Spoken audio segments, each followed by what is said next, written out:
So I'm here and I'm already logged on, and you go up to my portal here, and then just come down here, and under my content towards the bottom you'll see there it says CPD Diary. So just click on CPD Diary, and there's a test resource in here. So that will appear once we confirm that you've attended this webinar live. And if you would like to upload your worksheet, which you can complete during this webinar, you just click here over to the right and on Edit. And you can see just before I click into Edit, you can see the CPD point there allocated for this particular webinar. So I'll just go into Edit and I'll show you where to go to upload your worksheet. So this will automatically be populated, the activity name, the CPD point,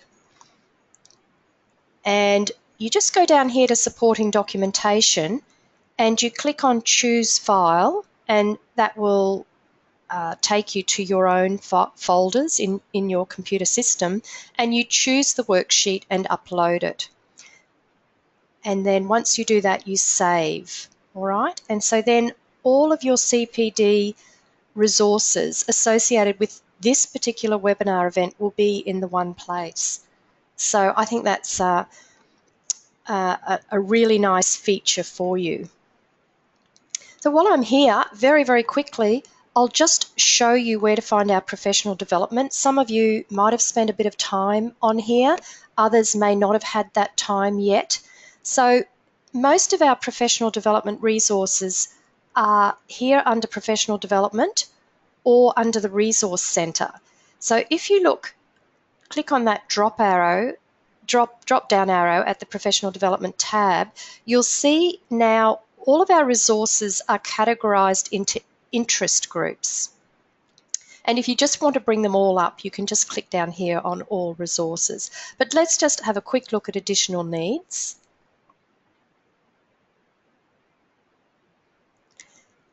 And so we're in additional needs, it's highlighted in a green font now.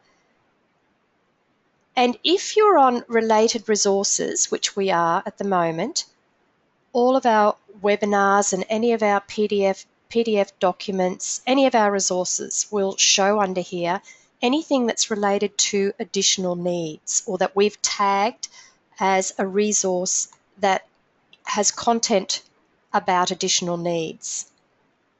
If we have upcoming events such as a webinar, then the upcoming events will be listed here. Now, we don't have any upcoming events for additional needs, but if we did, they would be listed here.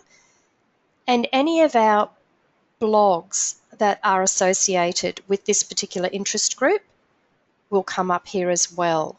Okay, so just remember, sometimes people go to these interest groups and their tab upcoming events might be chosen.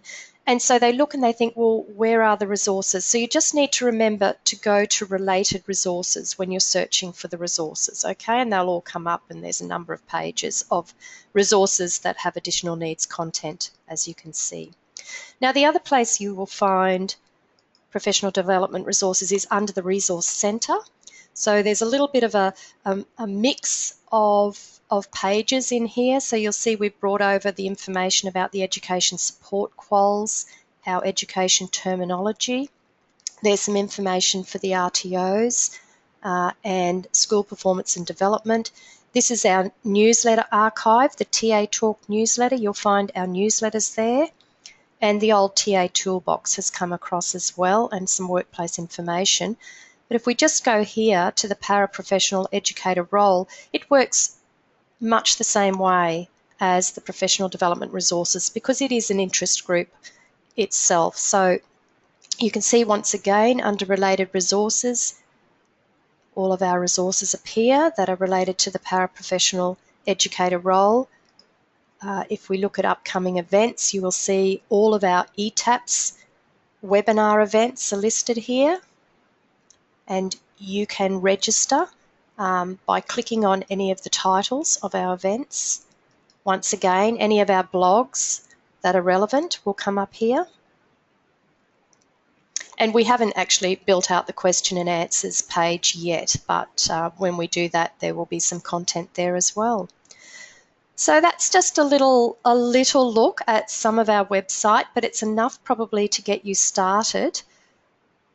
So Stella, but I guess if you've got any queries or feedback in relation to using the new membership site, please get in touch with us sooner rather than later, because the last thing we want is for you to be frustrated because you can't find things. So it's quite different. We don't expect you to get your head around it all immediately, but we think once you do spend a bit of time and become familiar with it, you will find it offers some great member features. And Stella, perhaps if we have any spare time after the webinar and after all of the content questions have been dealt with, if there are some questions, perhaps we can look after them there as well. That's a good idea, Mandy. May I suggest that people perhaps type their questions into the chat box now, and we will come back to those. And if we don't have time to do them now, at least we can respond to everybody with those questions. It's a good idea. All right, so I'm just bringing up the first slide for you, Stella, and I'll hand over to you. Thanks, Mandy.